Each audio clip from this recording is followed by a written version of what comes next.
Hello friends, ఈరోజు 5 పదాలు చిటికలో నేర్చేసుకుందాం. మొదటిది వైలెన్స్ అంటే హింస. జనరల్గా వైలెన్స్ అనేది 2 రకాలుగా ఉంటుంది. ఫిజికల్ వైలెన్స్, ఇంకొకటి మెంటల్ వైలెన్స్. ఫిజికల్ వైలెన్స్ అంటే శారీరకంగా హింసించడం అన్నమాట. కొట్టడం, తన్నడం, గుద్దడం, కొరకడం, చంపడం, ఇట్లాంటివన్నీ వెపన్స్ యూస్ చేసి కానీ ఏదైనా ఆబ్జెక్ట్స్ని యూస్ చేసి కానీ ఫిజికల్గా బాడీకి హాని చేస్తే దాన్ని ఫిజికల్ వైలెన్స్ అంటారు. మెంటల్గా మాటలతో హింసించడం, ఎగతాళి చేయడం, నవ్వడం, వాళ్ళు చూసి నవ్వుకోవడం, ఇట్లా మనసు అనేది గాయపడుతుంది కదా, సో అది మెంటల్ వైలెన్స్, మానసికంగా హింసించడం అవుతుంది. ఓకేనా? వైలెన్స్ అంటే హింసించడం అని అర్థం. రెండవది జువెనైల్ అంటే బాల్య లేదా వయసు పూర్తిగా రాని.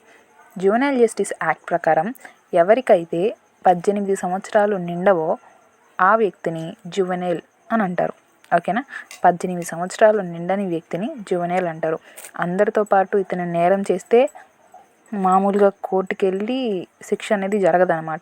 ఇతన్ని జువెనైల్ జస్టిస్ బోర్డు ముందు పెట్టి ఇతనికి వేరుగా ఉంటుందన్నమాట ప్రొసీడింగ్స్, అందరితో పాటు కాదు. అంటే 18 సంవత్సరాల లోపు కదా ఈ పిల్లోడు లేదా అమ్మాయి, ఎందువల్ల అలాంటి అఫెన్స్ చేశారు, ఆ రీజన్స్ ఏంటి, కండిషన్స్ ఏంటి, ఫ్యామిలీ బ్యాక్గ్రౌండ్ ఏంటి, ఇవన్నీ బేస్ చేసుకొని వాళ్ళకి విచారణ జరిపి పనిష్మెంటో లేకపోతే వాళ్ళని స్కూల్లో చేర్పించడమో, వాళ్ళల్లో మార్పు తీసుకురావడమో చేస్తారు. ఓకేనా? జువెనైల్ అంటే 18 సంవత్సరాలు నిండని వ్యక్తుల్ని జువెనైల్ అని అంటారు. మూడవది క్రిమినల్ అంటే నేరస్తుడు. ఎవరైతే చట్టవిరుద్ధమైన పనులు చేస్తున్నారో లేదా సమాజంలో ఎవరినైనా బాధ పెడుతున్నారో వాళ్ళ చర్యల వల్ల అతన్ని మనం క్రిమినల్ అంటాం. జనరల్గా వీడు పెద్ద క్రిమినల్లా లేదా క్రిమినల్ మైండ్తో ఆలోచిస్తున్నారు అంటే నేరం చేయాలనే ఉద్దేశంతో ఆలోచిస్తున్నారు అని అంటారు కదా. సో క్రిమినల్ అని అంటే నేరస్తుడు, నేరం చేయాలనుకునేవాడు. ఓకేనా? తప్పు చేసిన వ్యక్తే మనం క్రిమినల్ అంటాం. నాలుగవది క్రిమినల్ కోర్ట్ అంటే నేర న్యాయస్థానం. మనకు జనరల్గా సివిల్ కోర్టు, క్రిమినల్ కోర్టు, ఇంకా ఫ్యామిలీ కోర్టు చాలా ఉన్నాయి. క్రిమినల్ కోర్ట్ అంటే నేర న్యాయస్థానం. ఇప్పుడు తప్పు చేసినాడు ఉంటాడు కదా, వాడు తప్పు చేశాడా లేదా అని చెప్పి విచారణ అనేది జరుగుతుంది. విచారణ జరిగిన తర్వాత వాడు ఎవిడెన్స్లన్నీ చూసిన తర్వాత ఓకే వీడు నేరం చేశాడు లేదా నేరం చేయలేదు అని చెప్పి తీర్పు తీర్చడానికి ఒక ప్లేస్లో కూర్చోవాలి కదా వాళ్ళు.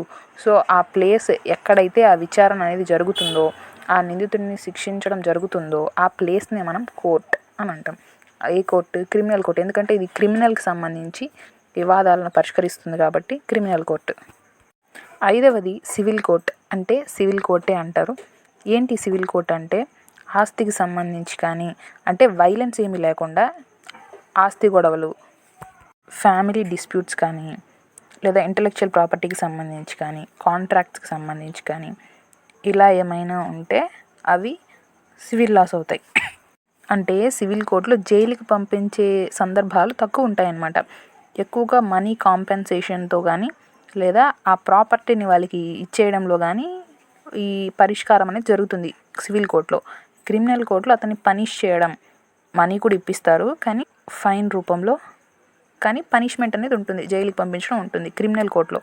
సివిల్ కోర్టులో జైలుకి పంపించడం అనేది తక్కువ ఉంటుంది. ఓకేనా? ఇవి ఇవాల్టి 5 పదాలు. మీకు నచ్చినట్లయితే లైక్ కొట్టి షేర్ చేసి సబ్స్క్రైబ్ చేసుకోండి. మరో వీడియోతో మళ్ళీ కలుస్తాను. బాయ్.